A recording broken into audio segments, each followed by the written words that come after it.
बिस्मिल्लाहिर्रहमानिर्रहीम। आज हम सारे टेंसेस के पैसिव वॉइस बनाना सीखेंगे। इस वीडियो के पहले हिस्से के अंदर मैं आपको पैसिव वॉइस के जुमले बनाना सिखाऊंगी। दूसरे हिस्से के अंदर रियल लाइफ में हम पैसिव वॉइस को कैसे यूज़ करें वो सिखाऊंगी। और तीसरे हिस्से के अंदर पैसिव वॉइस के जुमले बनाने का मैं आपको एक मुख्तलिफ तरीका भी सिखाऊंगी। तो चलें शुरू करते हैं। What is passive voice? Passive voice कहते किसको हैं? पैसिव वॉइस एक्टिव वॉइस का उल्टा होता है। एक्टिव वॉइस के अंदर हम सब्जेक्ट यानी काम करने वाले को ज़्यादा फोकस करते हैं, उसको जुमले के शुरू में लिखते होते हैं। जैसे मैं खाना बना रही हूँ, खाना बनाने का काम मैं कर रही हूँ तो लफ्ज़ मैं जुमले के शुरू में आएगा। लेकिन पैसिव वॉइस के अंदर काम करने वाले पे ज़्यादा फोकस नहीं होता, बल्कि काम के ऊपर ज़्यादा फोकस होता है। मैं खाना बना रही हूँ तो खाना लफ्ज़ जुमले के शुरू में आएगा। जैसे कि खाना बन रहा है, कौन बना रहा है ये नहीं पता। और मिसालें देख लेते हैं। उर्दू में निदा बिरयानी इतवार को बनाती है, इसका पैसिव वॉइस होगा बिरयानी इतवार को बनती है। कौन बनाता है हमने जुमले में इसका जिक्र नहीं किया। हम सबक याद कर रहे हैं, पैसिव वॉइस सबक याद किया जा रहा है, सब्जेक्ट को हमने निकाल दिया जुमले में से। वो सुबह कपड़े इस्त्री करता है, कपड़े सुबह इस्त्री होते हैं, कौन करता है ये मेंशन नहीं है। मैंने फूलों को पानी कल रात दिया था, फूलों को पानी कल रात दिया गया था, दिया किसने था जुमले में हम इसका नहीं जिक्र कर रहे हैं।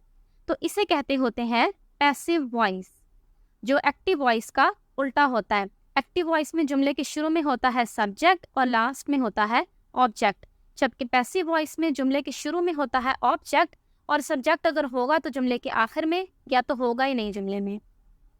हमारे पास टोटल टेंसेस हैं 12, लेकिन इन 12 टेंसेस में से परफेक्ट कंटिन्यूअस टेंस, भले वो प्रेजेंट हो, पास्ट हो या फ्यूचर हो, इन तीनों के पैसिव वॉइसेस नहीं होते।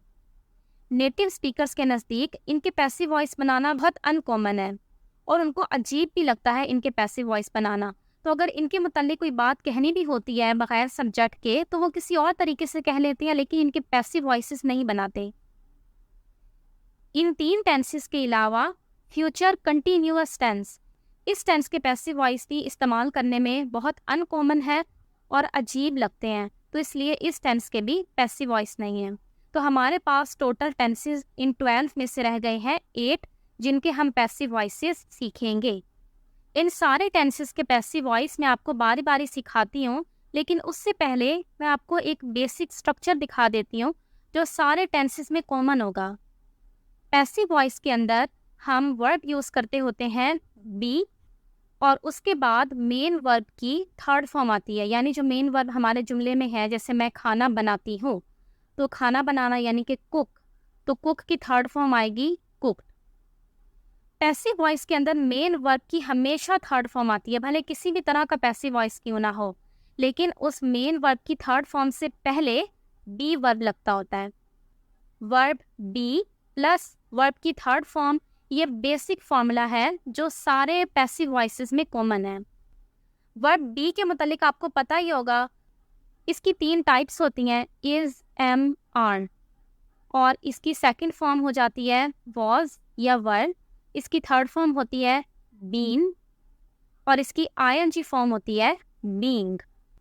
हमने कौन से टेंस में इस बी की कौन सी फॉर्म यूज़ करनी है ये टेंस पे डिपेंड करता है। वैसे आपको कुछ अंदाज़ा तो होगा ही कि जो इसकी फर्स्ट फॉर्म है वो प्रेजेंट में यूज़ होती है, सेकंड फॉर्म पास्ट में यूज़ होती है, थर्ड फॉर्म परफेक्ट टेंसेस में यूज़ होती है, और आईएनजी फॉर्म कंटिन्यूअस में यूज़ होती है।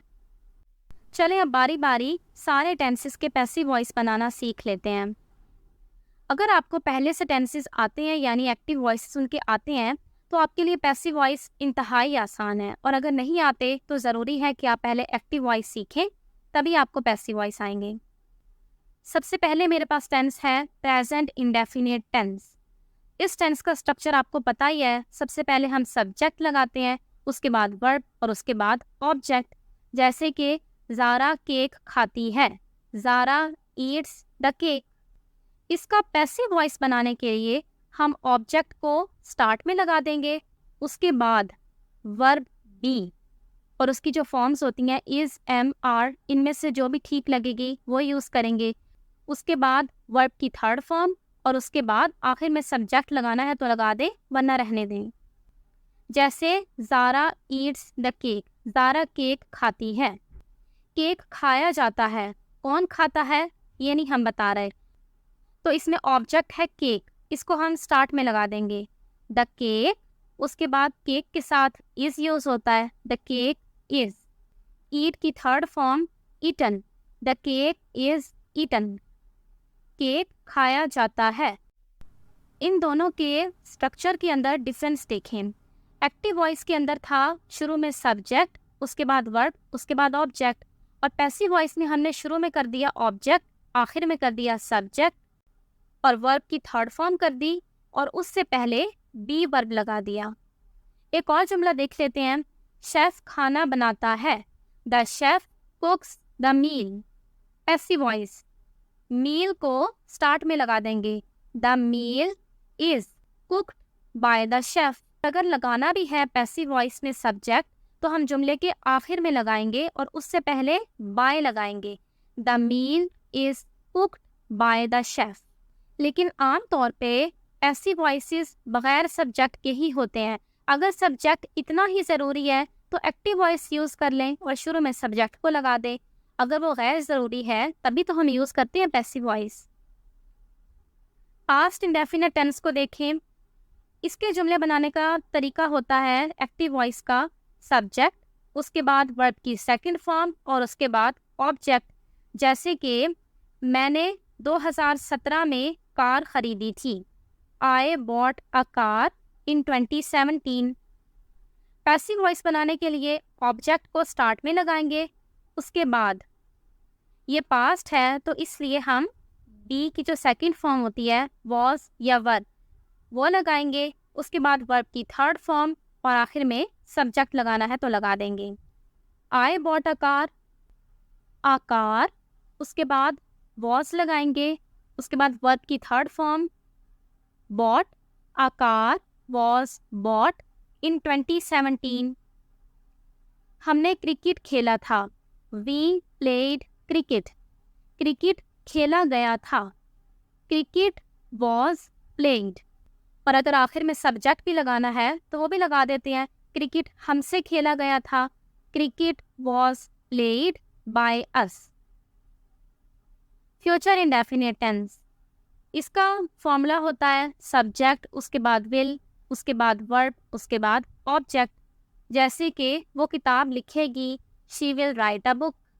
इसका पैसिव वॉइस बनाने के लिए शुरू में लगाएंगे ऑब्जेक्ट, और उसके बाद विल बी, उसके बाद वर्ब की थर्ड फॉर्म, और आखिर में subject. She will write a book, शुरू में लगा देंगे a book, will be, write की third form written, A book will be written by her। इन दोनों के फॉर्मूलाज के अंदर डिफरेंस देखें। हमने ऑब्जेक्ट को स्टार्ट में लगा दिया, सब्जेक्ट को आखिर में कर दिया, और विल के साथ बी लगा दिया, विल बी, और वर्ब की थर्ड फॉर्म लगा दी।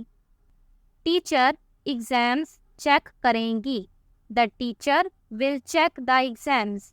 एग्जाम्स चेक होंगे, कौन करेगा ये नहीं बता रहे, The exams will be checked। आगे है प्रेजेंट कंटिन्यूअस टेंस।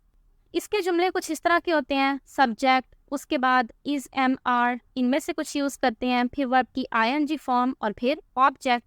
जैसे कि वो चाय पी रहा है, ही इज़ ड्रिंकिंग टी। इसके पैसिव वॉइस बनाने के लिए ऑब्जेक्ट को स्टार्ट में लगाएंगे, और जो हेल्पिंग वर्ड्स एक्टिव वॉइस में यूज़ हो रहे हैं इज़, एम, आर, वही हम ऑब्जेक्ट के बाद भी लगाएंगे, लेकिन उसके बाद बी वर्ब की आईएनजी फॉर्म लगाएंगे। देखिए जो पहले इज़, एम, आर यूज़ हो रहे हैं वो तो एक्टिव वॉइस में भी थे, वो कौन से हमने अपने लगाए हैं, बी वाले।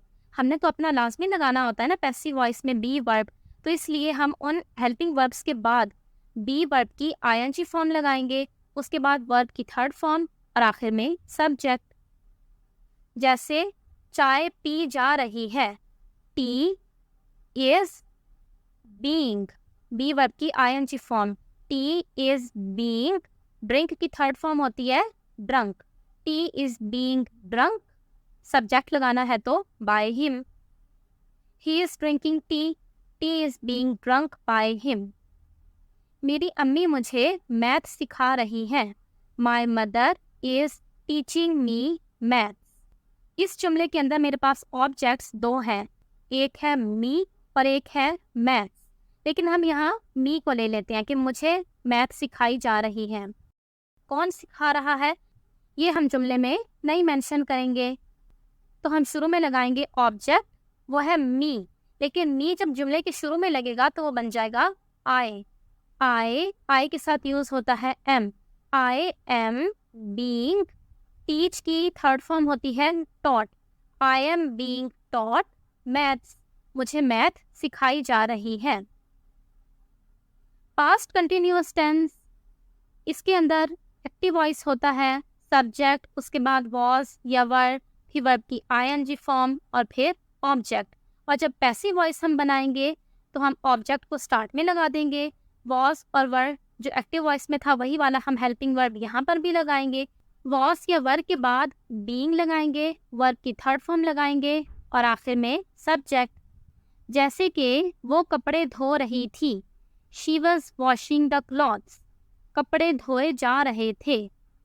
The clothes were being washed bye हर, वो केक काट रहे थे।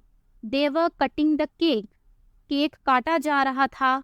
The cake was being cut, cut verb की आपको पता है तीनों फॉर्म्स कट कट कट ही होती हैं, और फ्यूचर कंटिन्यूअस तो हम यूज ही नहीं करते होते। तो आगे देख लेते हैं प्रेजेंट परफेक्ट टेंस। इसका एक्टिव वॉइस होता है सब्जेक्ट, उसके बाद हैव या हैज, फिर वर्ब की थर्ड फॉर्म और फिर ऑब्जेक्ट। जैसे कि मैंने अपनी डिग्री मुकम्मल कर ली है, आई have completed my degree. Passive voice बनाने के लिए ऑब्जेक्ट को स्टार्ट में लगा देंगे, उसके बाद हैव या हैज और उसके बाद बी वर्ब की थर्ड फॉर्म यानी कि बीन, उसके बाद वर्ब की थर्ड फॉर्म और उसके बाद subject. I have completed my degree, my degree object है, my degree has been completed.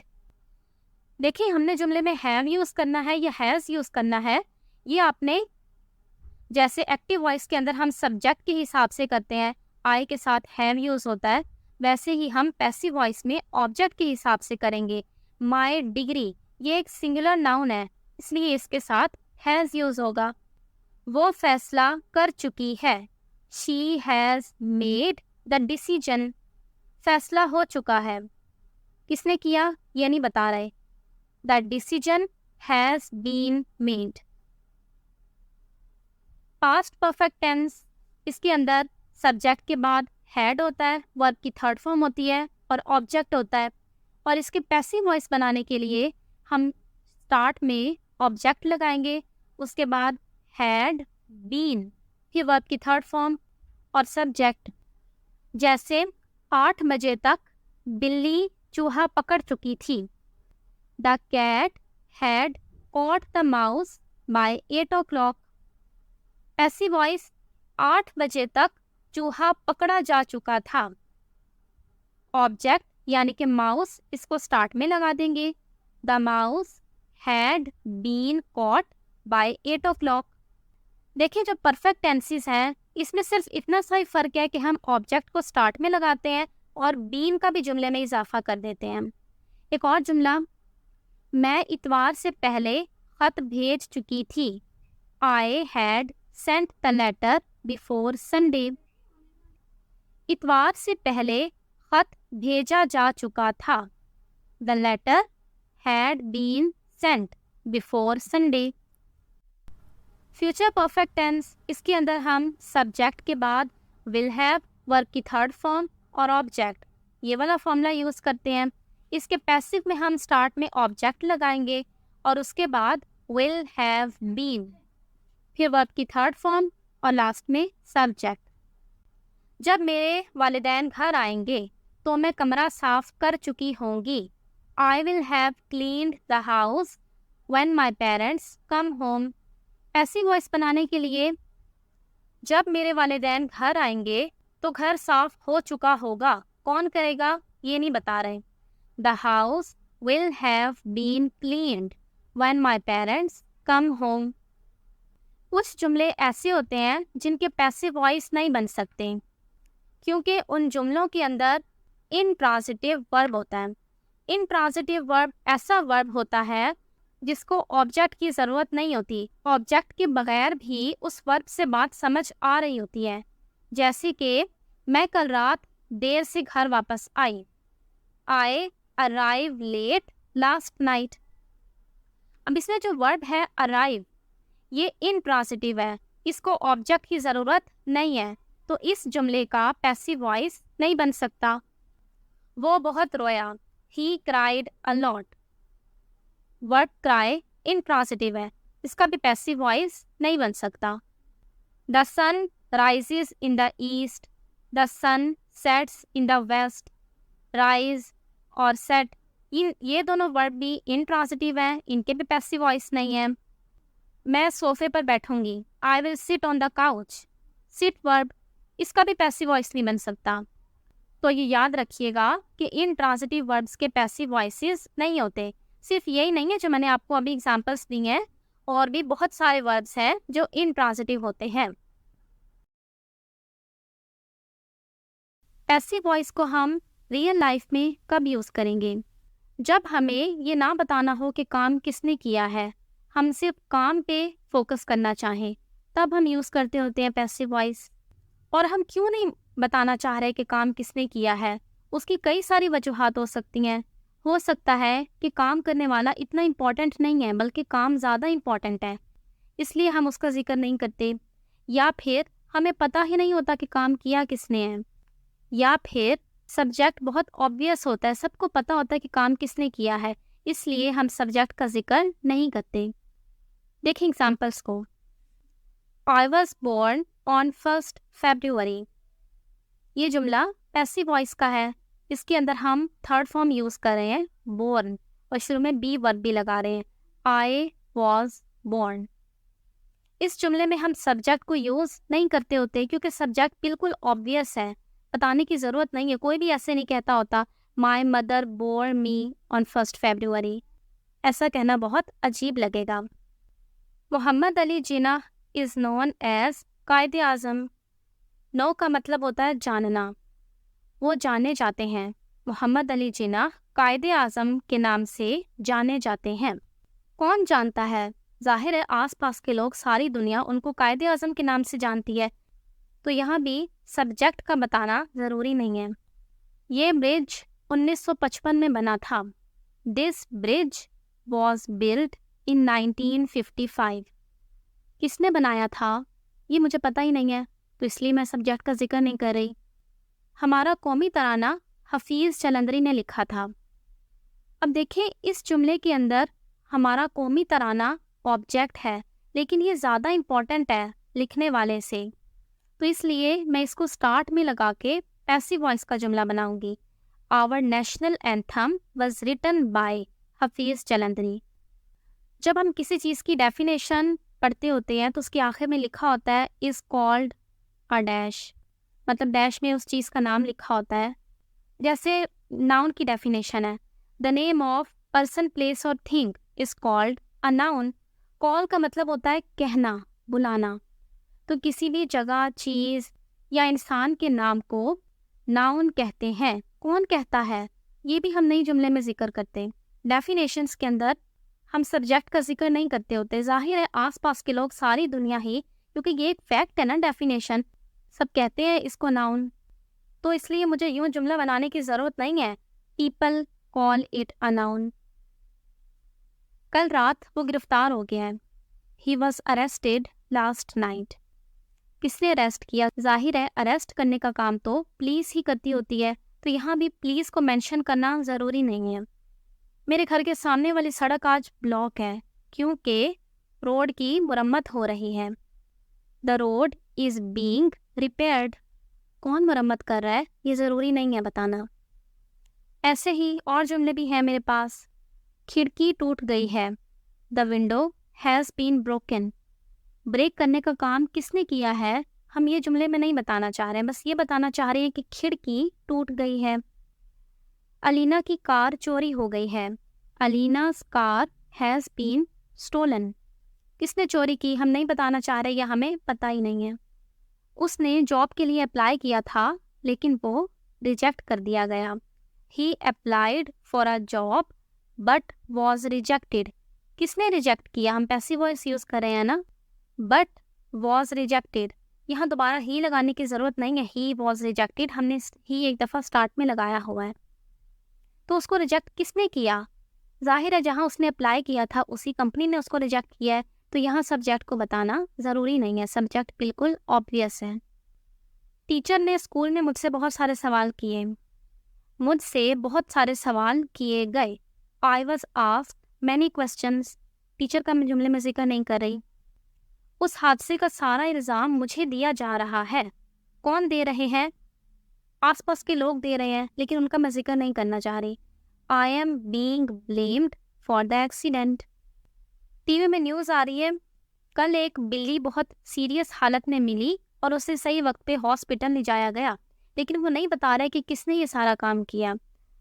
Yesterday a cat was found in serious condition and was taken to the hospital on time. तो देखिए इसके अंदर दो जुमले हैं और दोनों ही पैसिव वॉइस के हैं। किसी का पीछा करना, इसके लिए वर्ब यूज़ होता है फॉलो। एक कार मेरा पीछा कर रही है। A car is following me. और अगर मैं ऐसे कहूँ कि मेरा पीछा किया जा रहा है, लेकिन ये ना बताऊँ कि कौन कर रहा है, आई एम बीइंग फॉलोड। अच्छा, आपको पता है कि जो वर्ब की थर्ड फॉर्म होती है उसको कहते होते हैं पास्ट पार्टिसिपल। तो पैसिव वॉइस के अंदर वर्ब बी के बाद पास्ट पार्टिसिपल आता होता है। अगर इसका मैं जुमला बनाऊं तो मैं कहूँगी in passive voice the past participle follows the verb B, यानी वर्ब बी के वो बाद आता है, पास्ट पार्टिसिपल उसको फॉलो करता है। और अगर इसका मैं पैसिव बनाऊं तो वो बनेगा in passive voice the verb B is followed by the past participle. Passive voice के हम जो भी जुमले बनाते होते हैं उनके अंदर हम वर्ब बी लगाते हैं और उसके बाद मेन वर्ब की थर्ड फॉर्म लगाते हैं। तो हम वर्ब बी को गेट वर्ब से रिप्लेस भी कर सकते हैं, यानी वर्ब बी की जगह हम गेट भी लगा सकते हैं। लेकिन एक बात याद रखिएगा कि हमेशा ऐसा नहीं होता कि हम बी की बजाय गेट यूज़ कर लें। सबसे पहली बात तो बी का इस्तेमाल फॉर्मल है और आम जो रोज़मर्रा ज़िंदगी के अंदर बातचीत में हम यूज़ करते हैं, यानी कि इनफॉर्मल लैंग्वेज, उसके अंदर गेट यूज़ होता है। और उसके अलावा ऐसे जुमले जो रिज़ल्ट के ऊपर ज़्यादा फोकस कर रहे हो, यानी कि पहले एक और चीज़ थी और बाद में वो और हो गई, यानी कि वो स्टेट चेंज होने पे ज़्यादा फोकस कर रहे हैं। जैसे खिड़की टूट गई, यानी पहले वो ठीक थी और बाद में टूट गई, उसे प्रमोशन मिली, पहले उसका स्केल कम था बाद में ज़्यादा हो गया। तो इन जुमलों को हमें देख के पता चलता है कि स्टेट चेंज हो रही है। हमें इन जुमलों से ही रिज़ल्ट का भी पता चल रहा होता है। तो उन जुमलों में हम बी की बजाय गेट यूज़ करते हैं। जैसे खिड़की टूटी है, the window has been broken. तो यहाँ बीन की बजाय गेट की थर्ड फॉर्म यानी कि गॉट, मैं वो भी यूज़ कर सकती हूँ, the window has got broken. Company ने मुझे प्रोमोट किया, इसका पैसिव वॉइस में बनाऊंगी आई वॉज प्रोमोटेड। यहाँ भी मैं वॉज की बजाय गेट की सेकंड फॉर्म यानी कि गॉट वो भी यूज़ कर सकती हूँ, आई गॉट प्रोमोटेड। केक खाया गया है, the cake has been eaten. तो यहाँ भी हमें रिज़ल्ट का पता चल रहा है कि केक ख़त्म हो चुका है। यहाँ भी हम बीन की बजाय गॉट यूज़ कर सकते हैं, the cake has got eaten. खाना ख़राब हो गया है, the food has got spoiled. दरवाज़ा लॉक हो गया, the door was locked.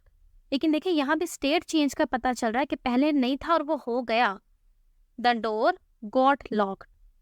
Lights off थी लेकिन वो खुद से ही ऑन हो गई, तो यहाँ भी हमें स्टेट चेंज का पता चल रहा है, the lights were of but they got turned on by themselves. They was turned on की बजाय हमने यूज़ कर लिया दे गॉट टर्न्ड ऑन। अब हम देख लेते हैं कि कौन सी सिचुएशंस के अंदर गेट की बजाय बी को ही यूज़ किया जाता है। जब हमारा जुमला इस चीज़ पे फोकस नहीं कर रहा होता कि कोई स्टेट चेंज हो रही है, वो सिर्फ कोई बात बता रहा होता है।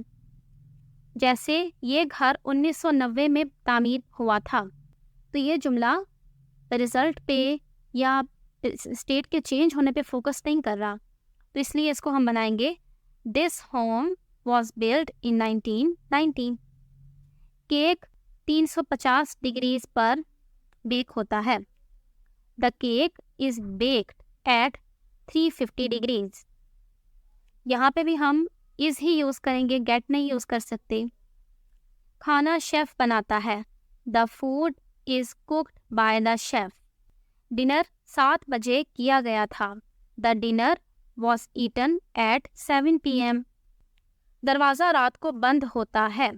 The door is locked at night. ये भी कोई स्टेट के चेंज होने पे फोकस नहीं कर रहा है, एक बात को बता रहा है, एक फैक्ट बता रहा है कि दरवाज़ा रात को बंद होता है। तो ये था हमारा टॉपिक पैसिव वॉइस का।